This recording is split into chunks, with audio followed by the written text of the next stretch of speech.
Yeah, as I said, it's a great pleasure being here in KubeCon, and thank you all for coming. We have a bit of a long title for our talk, but basically we're going to talk about optimizing swap. I'm Itamar from Red Hat. My friend here is Ajay from Google, and I had the privilege to lead swap development until graduation, which is something that I'm super excited about. But let me tell you, this was not easy at all.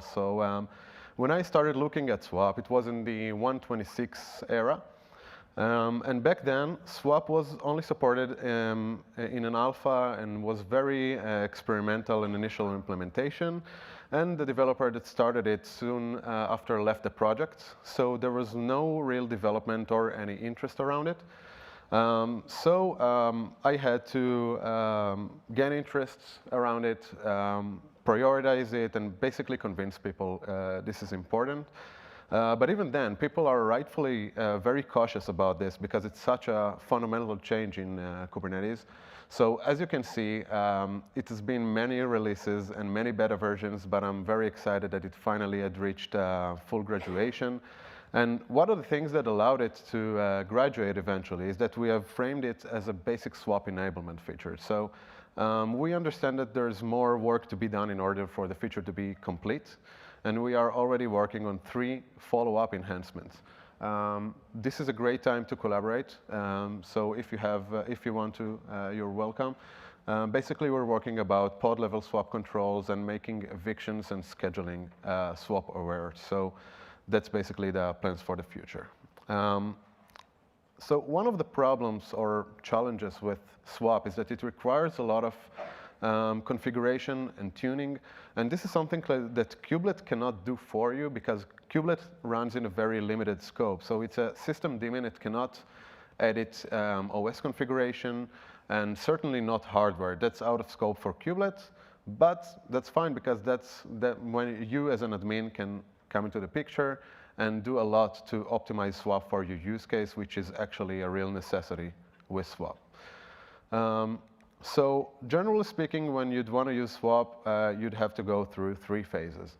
Deploying it, configuring it, and eventually you'd probably want to monitor it and make sure everything runs as expected. So let's talk about the hardware you'd use. So when I started dealing with swap, I basically treated swap as a safety net for disaster situations. And in this kind of use case, you'd probably want fast hardware like SSD and VME.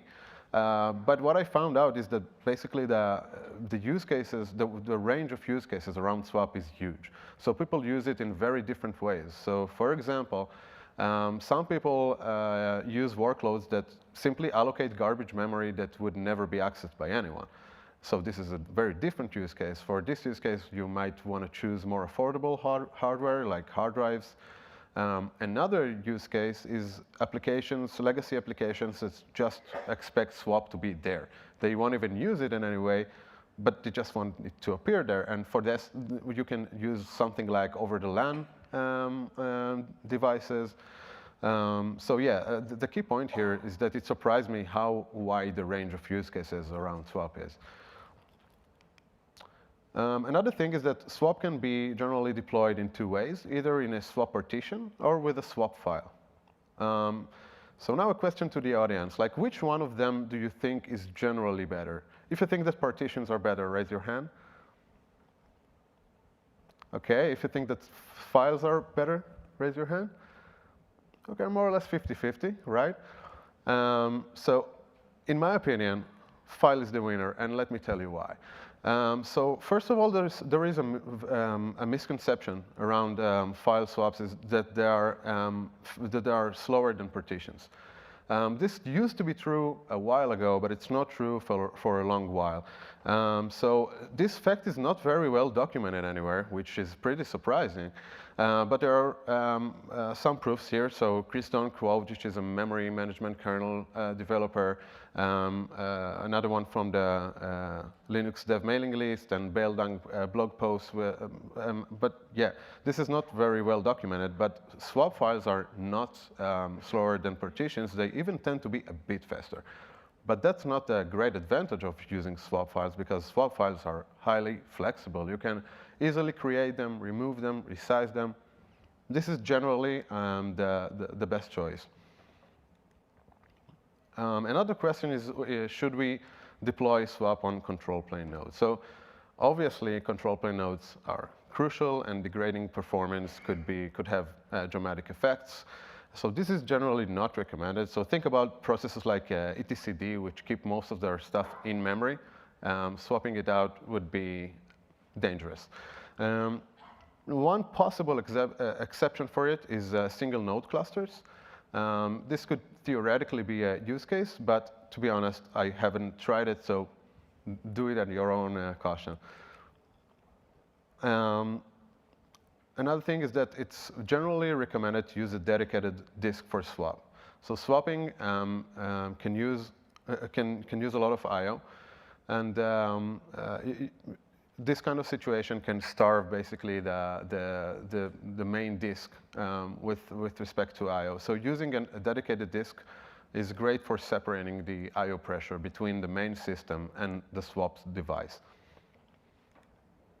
Moving to the configuration part, so and still in the I/O topic. So there's a cgroup knob that you can use. It's called I/O latency, and with that you can give I/O priority or to the system slice, which means that basically whenever a system level process would want to use I/O while workloads are trying to swap, it will always get precedence. Which is a very recommended thing to do, especially if you're not using a dedicated disk for swap.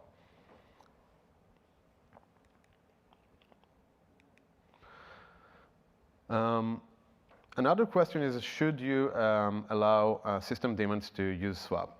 So this is very use case dependent.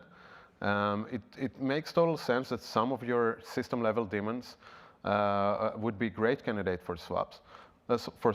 I'd generally recommend to disable swap for the system slice at the beginning and then allowing it on a per application or per cgroup basis, which is something you can do. So with cgroup, there is a memory swap max field, and this way you can control it on a per cgroup granularity. Another question is, should you let kubelet itself to swap? Again, sorry, I'd start with not doing that, but I can think of theoretical use cases on which this might be a good idea. So another trick for opting out swap at the container level is that if you set memory limits that are equal to memory requests, this container would opt out of swap, which is very useful for some use cases. So for example, if you have an idle process that the kernel would think is a good candidate for swapping, but that needs to be very responsive, you might want to consider opting out of swap for this container. So this way you can do it pretty easily, and it's yeah, it's a trick to achieve that. So moving to the last thing that I want to talk about is monitoring. So monitoring with swap is very confusing. One of the most confusing metrics is swap usage. Swap usage tells you almost nothing about how pressured the node is, because of two reasons mainly. So first of all, workloads won't use swap only whenever there's memory pressure. So if a single container reaches its limits, the kernel will try everything in order to avoid killing it, which includes swaps. So the kernel could be busy paging out, moving pages to swap, even if there is no general pressure on the node. Another thing is that the kernel works very lazily with swap. So even if some process allocated has like a lot of swap space and the process dies, it will not get updated right away. So if you use something like free to check the swap usage, it would tell you that there's a lot of swap usage, but the memory there is just irrelevant. So this is a very confusing metric. A better metric is the rate of swapping pages in and out. So if the kernel is constantly busy with moving pages in and out of swap, that's a better metric for, or better indication for the system being under pressure. The biggest problem about that metric is that it's not normalized at all. So how many pages do you need to move in a millisecond in order for it to be considered as pressure? But this is a better metric. Another great tool for that is PSI. PSI is not yet fully supported in Kubernetes. It had just graduated to alpha, but we're certainly keeping an eye on that for Swap. We also added kubectl support. So now when you do kubectl top node or top pod, you have the -- show swap flag option, which can basically tell you which nodes have swap, don't have swap, what's the capacity, what's the usage of every pod, which also can be very useful. And also, now every node advertises the swap capacity that it has. This is also very useful for two reasons. So obviously, to know that swap capacity on a node, but also if swap is not deployed on that node, sorry, this field will be omitted. So this can also be useful for scheduling purposes or things like that, and to understand which nodes actually have swap deployed on. So thank you, and I'll let Ajay take it away from here. All right, thanks so much, Itamar. My name is Ajay. I'm a software engineer at Google. I spent some time stress testing Swap on Kubernetes, and my goal was to to understand whether it brings stability or just move the problem around. It wasn't just to see whether Swap worked, but when it breaks, how it breaks. I think that's what we want to take away. Okay, first I want to discuss our experiment setup. This was done in GKE. And we used a memory burner pod to simulate different load patterns like spikes and gradually leaking memory, and how Swap is able to attune to that. So it's a burstable QoS with high limits and high requests. And high limits are to ensure that the pod swap utilization isn't limited by the C group limits. And high requests because in Kubernetes, Swap is modeled such that higher memory containers get higher pod quota. So that's the reason why we maintain the experiment setup like that, to ensure that we are able to push the boundaries of swap utilization on the pod. So our finding was that kernel tuning is not optional, but it is essential for node stability. We look into the problems and the results from two main axes. First is kernel parameters on what we should tune, and the underlying hardware I/O profile for different results. First is a visualization. So this is plotted from VM stat metrics on the node when our experiments were run. So this graph shows usage metric from one of our experiments. What you're seeing here is a 8 GB GKE node, and Swap was on the default persistent disk, PD balanced. So it's a SSD network attached disk. And this is when we tried to capture a memory burst of 200 megabytes per second.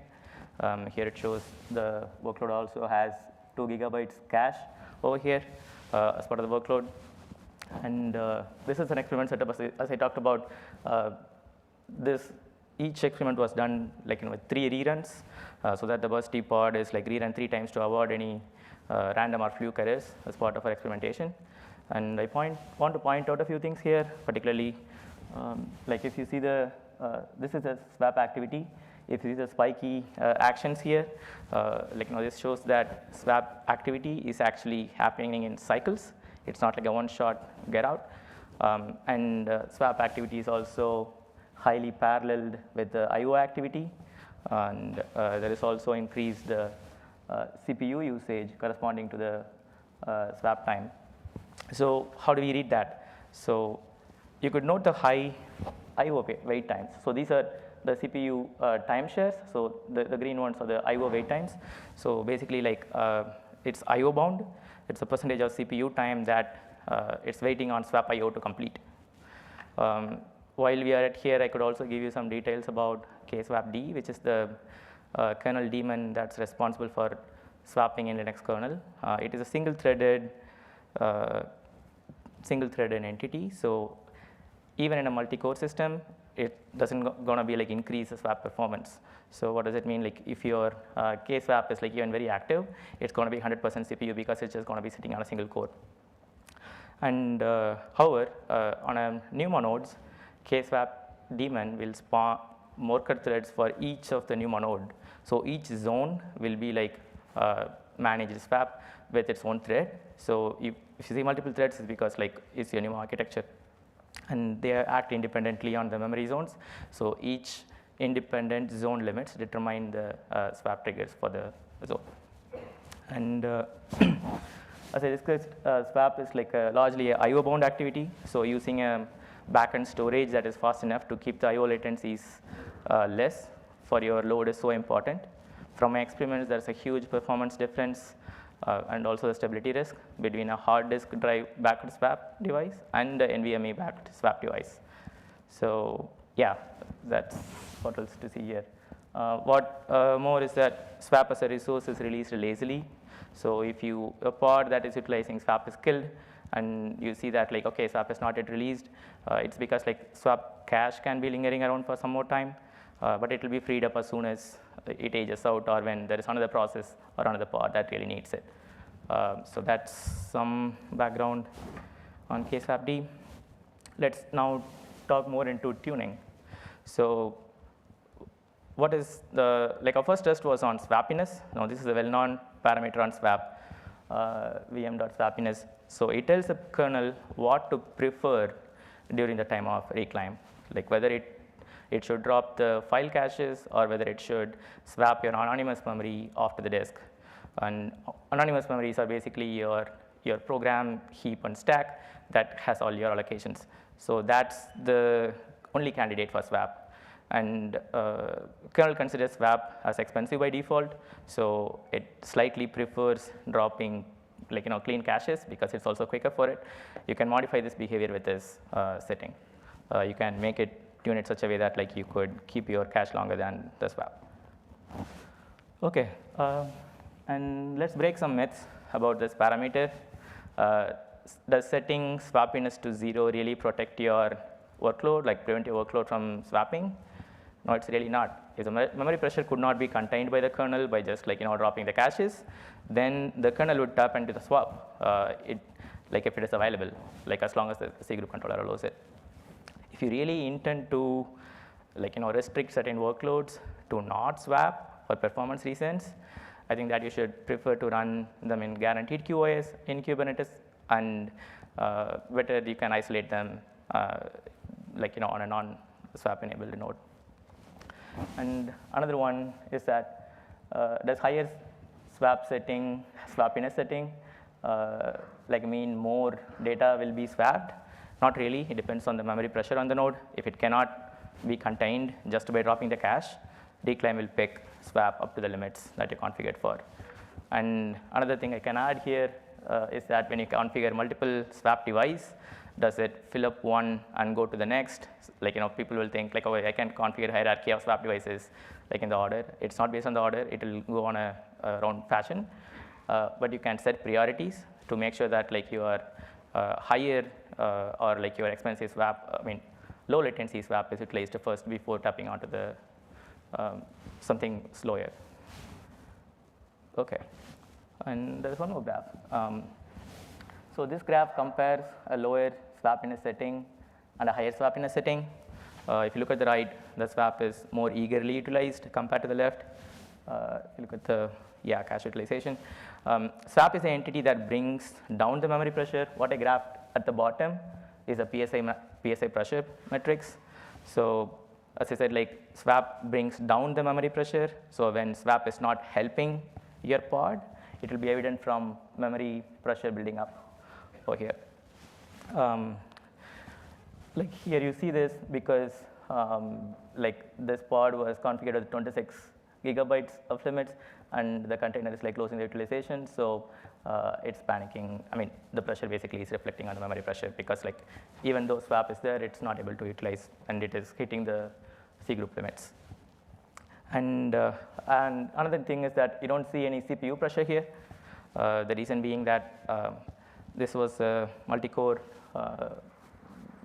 VM, and even when swap is very active, it's not like utilizing across. So likely that that this C group tasks are landed on a different core and it is not affected. And most importantly, what you see here are the I/O pressure. So when swap was actively trying to push as many pages out to the disk, you can see the I/O pressure building up on the C group because it's not able to be have more control on the I/O. Yeah, I think we can go on to the next. Excuse me. Okay, if swappiness is what to swap, watermarks are when. So this determines when memory reclaim actually starts for a node. So this basically is like some theory over here. So memory reclaim, think of it like a game of race. Your process wants to allocate more and more memory, and the kernel wants to move them, like the inactive pages, back to the disk.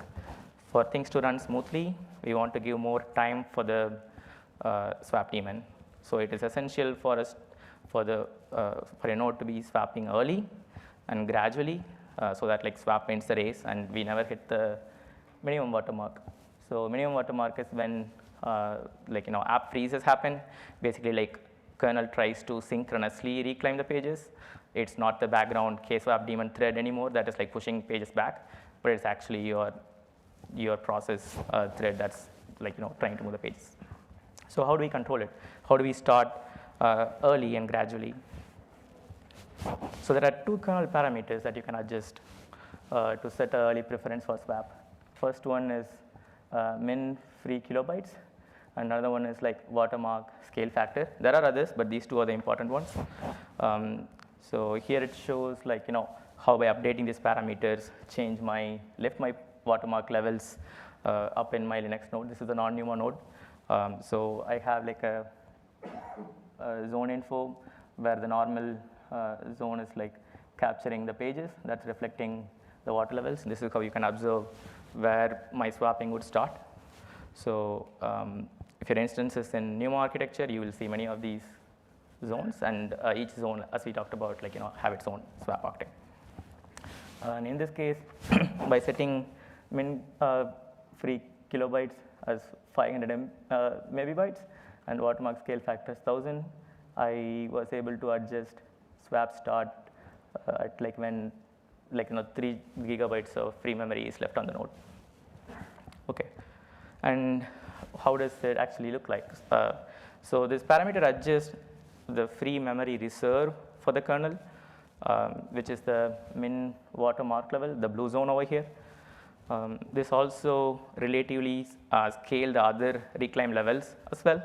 So it helps to lift the critical points when kernel handles emergency actions. By default, in my node, the buffer is 67 MB, which puts the start of swapping to be 88 MB, which is actually really low for many of my testing. You really couldn't see any swap action. By adjusting the kernel reserve up, you give more time for actually the killer action, because if killer couldn't bring down the memory pressure, then where the kernel will be panicking. So this is important to lift this boundary up. And this is VM min free kilobytes in action. So if you see the left, I have a 500 megabytes, 500 megabytes of kernel buffer, set to the min 3 kilobytes, and on the right, it is 1 gigabyte. I'm trying to load up, observe a load of 500 MB per second of rate. It's a local SSD backed swap. So with just by pulling up the minimum watermark level, I'm able to kickstart swap earlier.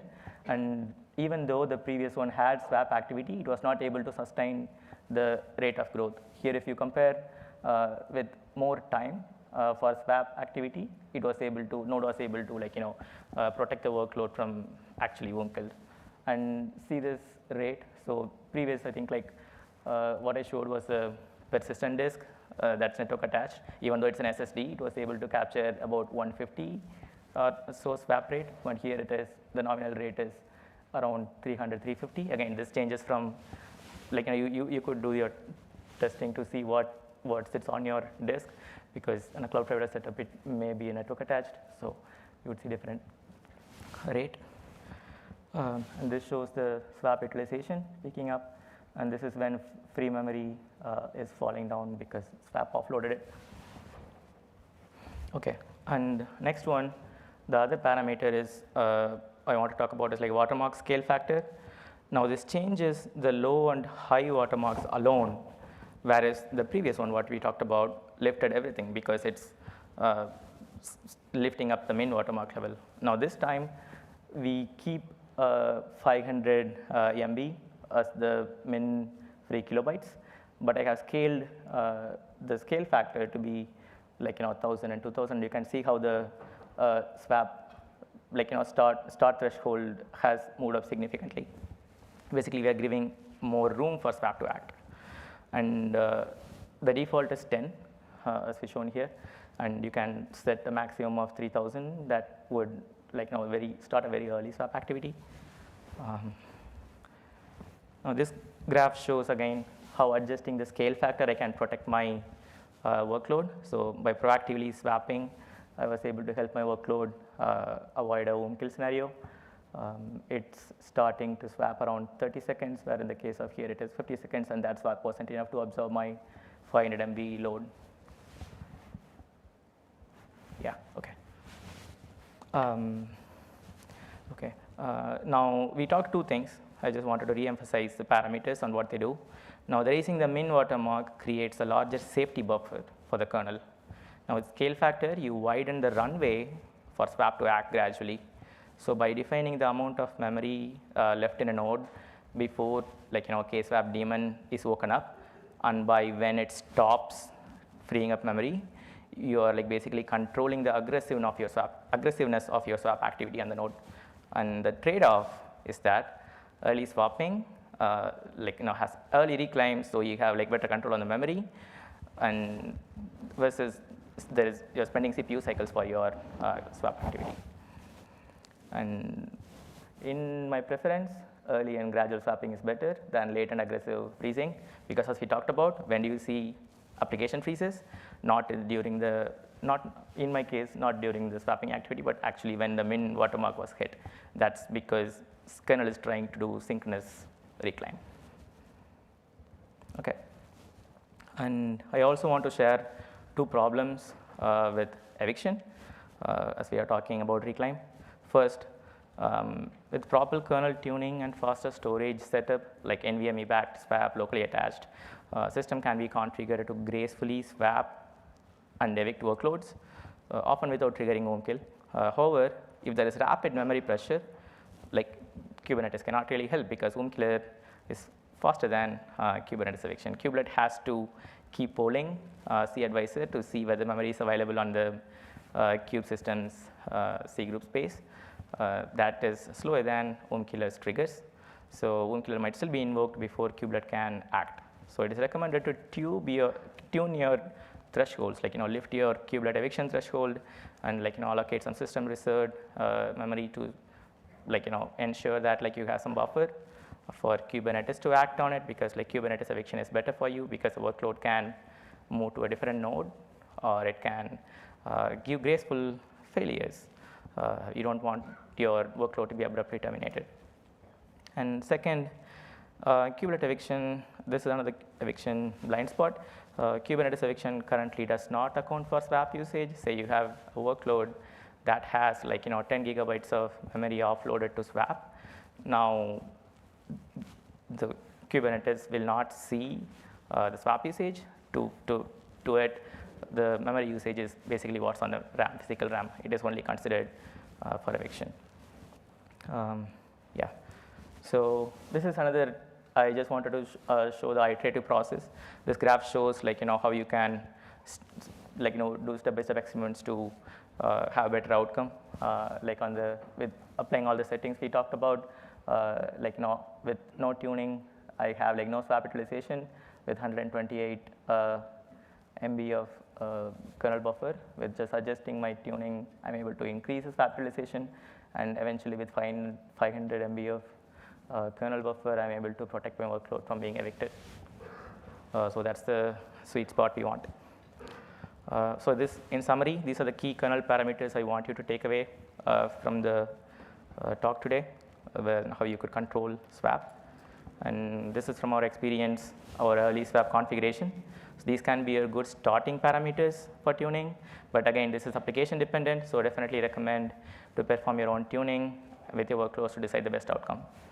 And I would prefer SSDs and separating, as Itamar said, like separating swap IO from your application or kube system traffic, because you don't want IO interference or noisy workloads because of swap. And yeah, I think I'll open for questions. Thank you.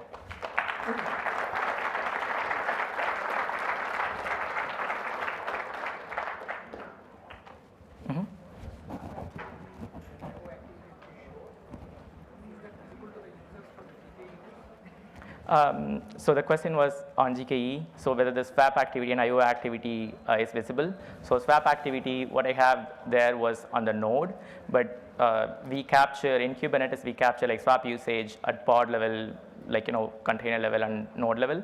So swap utilization you can actually observe, it's available. And IO activity, I think there are already existing metrics on IO activity which you can tune and we can capture, yeah.